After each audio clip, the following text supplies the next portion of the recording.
Assalamualaikum warahmatullahi wabarakatuh. Kembali lagi berjumpa dengan kami dari Majelis Sholat Bakti. Malam ini saya didampingi Bapak Hamsan sebagai sesepuh sholawat Majelis Sholat Bakti ini dengan Mas Karna akan mengadakan kami malam ini Rebu Wekasan. Sembari menunggu para sahabat yang lain, Bapak Hamsan, kita sedikit bercerita tentang Rebu Wekasan supaya yang lain juga mengerti dan memahami apa sih makna dari Rebu Wekasan. Rebu Wekasan itu adalah salah satu Rabu yang memiliki makna. Dalam bahasa Jawa, kas itu amanat atau pesan yang dipesankan dari terdahulu dari zamannya para wali untuk anak cucu. Ngitungnya itu Rebu Wekasan itu Rebo terakhir di bulan Bala atau Sapar dalam kalender Arabnya. Di situ ada sesuatu. Jadi kan dalam Jawa namanya bulan itu kan menunjukkan sesuatu. Bala itu kan musibah. Di situ diceritakan bahwasannya bala tersebut akan jatuh di Rebu Wekasan. Jadi di setiap tahun Allah Subhanahu wa Ta'ala itu menurunkan bala dalam 1 tahun ke depan turun pada malam Rebu Wekasan. Jadi turunnya sejumlah 320.000 dibagi ke seluruh dunia.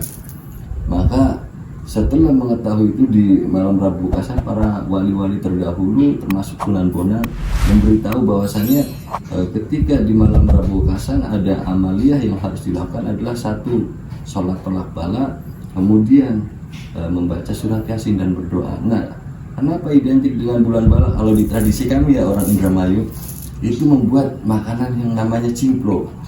Jadi buletan-buletan yang ada gulanya manis.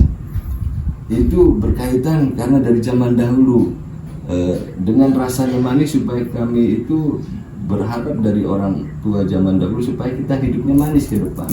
Dan dengan bersedekah itu 70 pintu musibah ditutup oleh Allah Subhanahu wa Ta'ala. Jadi begitu Bapak Hamsan, itu tentang Rebu Wekasan. Bapak Hamsan sendiri sudah mengikuti Rebu Wekasan ini sudah berapa tahun yang mengadakan di daerah Limpas ini? Semenjak ini orang tua kita lahir udah berjalan, udah dari tahu. dulu ya berarti. Dari dulu, semenjak kita dewasa tuh ya paham. Jadi sudah mengamalkan dari dulu dan sudah yakin dari orang tua terdahulu ya. Ya, orang tua yang terdahulu itu lebih memahami, makanya ada kue yang namanya itu Cimplo. cimplo.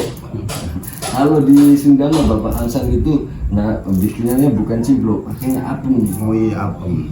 Kalau saya lihat di Kerawang sama para sahabat nanti setelah sholat tolak bala kemudian baca Yasin itu ada wafat. Kami juga memiliki wafaknya. Ini wafat dari guru kami, modelnya seperti ini. Modelnya itu seperti ini yang kami gunakan. Jadi setelah nanti sholat ini dimasukkan wafaknya ke bak buat mandi dan juga boleh dimasukkan ke galon buat minum atau di gentong air. Dan untuk ini sahabat kami ini dari Cibiuk ini gimana, sudah melaksanakan sudah berapa tahun, apa yang dirasakan Mas Karna? Sudah 2 tahun ini ya. Kalau saya tahun yang kemarin pernah mengikuti sama tahun ini Berarti sudah 2 tahun. sudah 2 tahun ya. Yang saya ini dulunya itu nggak pernah kayak gini ikut sholat tolak bala atau apa gimana. Setelah saya masuk majelis sholat bakti baru memahami Terima kasih ada sholat tolak bala. Bapak Karna dan Cibiuk. Apa yang dirasakan setelah sholat tolak bala dalam kehidupan ke depan yang biasanya? Setelah dipahami itu kayak agak-agak enak gitu kehidupan, agak cerah gitu bagi diri saya sendiri. Nggak tahu kalau orang yang lain ya, ini bagi diri saya sendiri ya. Alhamdulillah saya bisa masuk majelis ini agak-agak ringan lah, beban-beban agak-agak ringan. Jadi Rebu Wekasan setelah kita yang mengetahui dan para sahabat yang belum tahu, jadi Allah Subhanahu wa Ta'ala itu menurunkan bala di malam Rebu Wekasan sejumlah 320.000, itu dibagikan dari malam sekarang itu sampai 1 tahun ke depan ditetapkannya malam ini. Misalnya di California ada tsunami, misalnya di Aceh ada longsor, dibagi-bagi di seluruh dunia, dibaginya nanti malam jam 12. Jadi setelah dibagi tersebut akan ada ketetapan nanti di bulan-bulan, mulai bulan depan banyak musibah-musibah terjadi, itu karena ditetapkan dari malam ini. Jadi makanya para sahabat di Rebau Kasan itu yang pertama adalah sholat tolak bala, kemudian baca yasin. Dan kedepannya kalau pengen tahu kapan bala itu, niatnya Rebo terakhir ya. Dan kita kedatangan lagi nih tamu dari patrol ini, dari daerah patrol ini, namanya Bapak Taripan. Silakan duduk di sini Bapak Taripan. Dan ini lagi ada Saudara Wahyudi yang baru datang. Ini masih kami menunggu beberapa lagi yang datang baru kita sholat ya. Jadi setelah para sahabat mengetahui Rebau Kasan, jadi depannya bisa mengetahui, nanti tinggal dilaksanakan di rumah ya, atau sampaikan kepada keluarganya. Dan kami pun setelah melakukan tolak bala akan membaca sholawat ya, membaca sholawat sedikit supaya para sahabat mengetahui sholawat yang kami baca itu ada sholawat Fatih dan sholawat Al-Jibrin. Cuma ada permintaan dari beberapa orang ya, atau dari masyarakat ingin mengetahui dari mana sih ihwal sholawat Fatih. Sedikit saya kupas itu. Jadi sholawat Fatih itu awal adalah Syekh Sayyid Muhammad Al-Bakri. Beliau seorang alim, masih keturunannya Nabi Muhammad.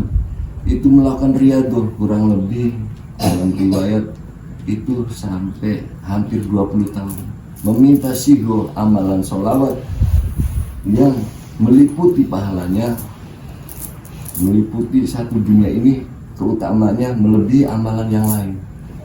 Maka turunlah daun dari surga yang berbunyi Allahumma sholli ala sayyidina Muhammadin al-Fatih lima ublika wal khatim lima sabaqa nasirul haqqi bil haqqi wal hadi ila siratikal mustaqim wa ala alihi haqqa qadri wa miqdaril azim.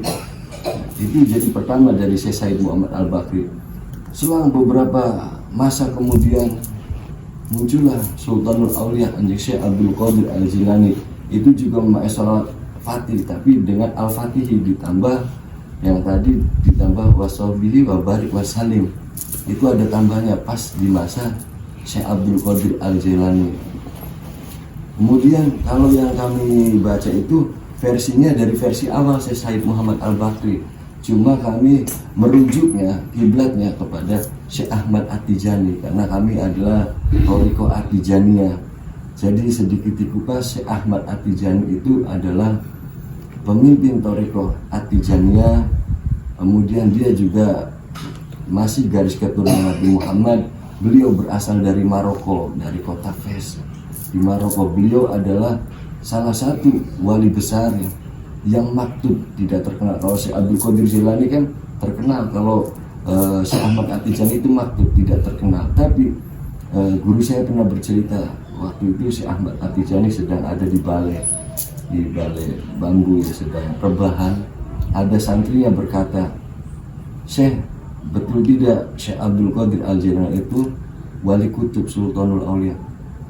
Kemudian Syekh Ahmad Tijani sembari berdiri dari tidurnya, beliau berkata, betul. Tapi kalau saya, kata Syekh Ahmad At-Tijani, pemimpin para wali dari zaman Nabi Adam sampai akhir zaman, beliau kutub, walaupun maktub tidak terkenal, hanya beberapa kalangan yang mengetahui. Nah, sholawat Fatih Syekh Ahmad At-Tijani itu sama dengan Syekh Said Muhammad Al-Bakri ya, yang periode pertama. Cuman Syekh Ahmad At-Tijani itu mendapatkan risalah sholawat Fatih langsung secara yakdotan berhadapan-hadapan dengan Nabi Muhammad dan dibimbing oleh baginda Nabi Muhammad untuk membaca sholawat Fatih yang berwujud Allahumma sholli ala sayyidina Muhammadin al-Fatih lima ublika wal khatim lima sabaqa nasirul haqqi bil haqqi wal hadi ila siratikal mustaqim wa ala alihi haqqa qadrihi wa miqdarihil azim. Itu berbunyi seperti itu para sahabat. Itu disebut sebagai, beberapa ulama menyebut sholawat sayyidul sholawat, rajanya sholawat.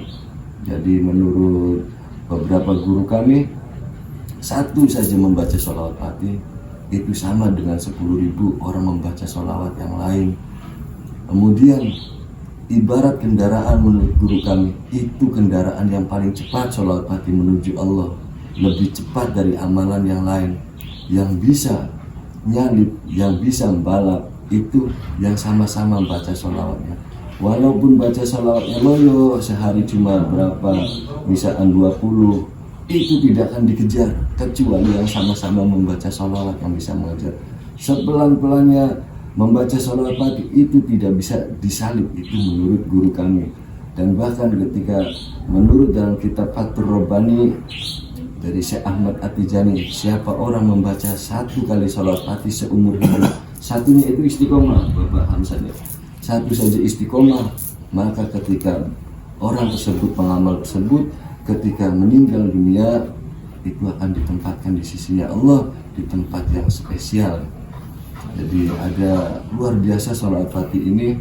Kami pun berdiri dengan Bapak Hamsan di daerah sini sudah berapa tahun Bapak Hamsan? Ini sesepuh kami nih, sesepuh kami sudah berapa tahun kita berjalan? Kita berjalan ya lebih 9 tahun, 9 tahun sampai sekarang. 9 tahun, walaupun kami diseling ya ada 2 sholawat aktif nih. Tapi ketika ada acara hari-hari besar, misalnya Maulid Nabi, kami baca sholawat Fatih. Jadi sholawat Fatih ini sudah berjalan, tadi sudah disampaikan oleh Bapak Hamsan. Dan ini ada salah satu sosok baru kami lagi nih, namanya Bapak Taripan. Gimana Bapak Taripan ini setelah bersolawat, perasaannya gimana? Ya, alhamdulillah ada istilahnya tuh ada perbedaan gitu, ada perbedaan ya agak tenang lah, nggak seperti yang dulu gitu. Dengan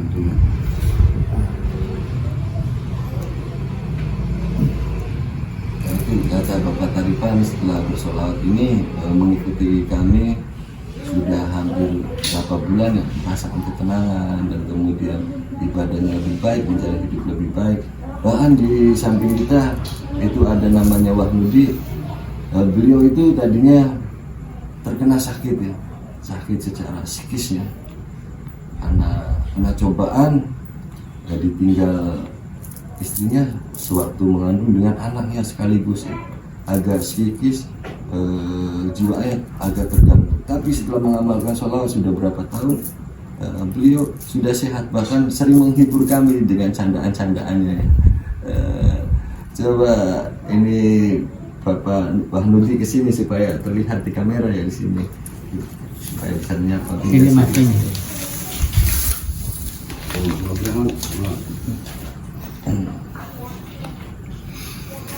Ini agak sini ya. Gimana sekarang Mas Nudi ini keadaannya bagaimana setelah sudah berapa tahun bersolawat? Ya agak mendingan, cuman kalau ya biasa namanya orang sakit ya, kadang-kadang kumat, kadang-kadang enggak. Tapi dari 2 tahun yang lalu sekarang Mas sudah lebih baik ya? Ya udah lebih baik, apa ya, kelihatannya cuman masih ada gangguan-gangguan sedikit. Sedikit itu wajar, berarti masih sisa ya gitu. Nah, jadi ini jadi seperti penuturan Mas Nudi ini awalnya berat psikisnya karena ditinggal istri meninggal, dan juga plus para sahabat dengan janinnya, dengan bayinya, jadi shock, kemudian agak terganggu. Sekarang sudah bisa jualan, bisa bekerja kembali, dan sering mengikuti bersolawat walaupun sedikit-sedikit kadang ada gangguan sedikit, itu bisa teratasi. Ini kami sendiri di malam ini, jadi setelah mengadakan sholat tolak bala, kemudian akan pembacaan sholawat di malamnya sekira lebih jam 10, ini jam 8 kami sholat tolak bala, kemudian baca yasin, jam 10 pembacaan sholawat. Itu saja perjumpaan kita pada malam hari ini. Nanti disambung pada segmen selanjutnya, mungkin kita akan bisa ada penelusuran biasanya ataupun acara-acara yang lain. Pantengin channel kami Majelis Sholawat Fatih. Kita ucapkan Bapak Hamsan, Assalamualaikum warahmatullahi wabarakatuh.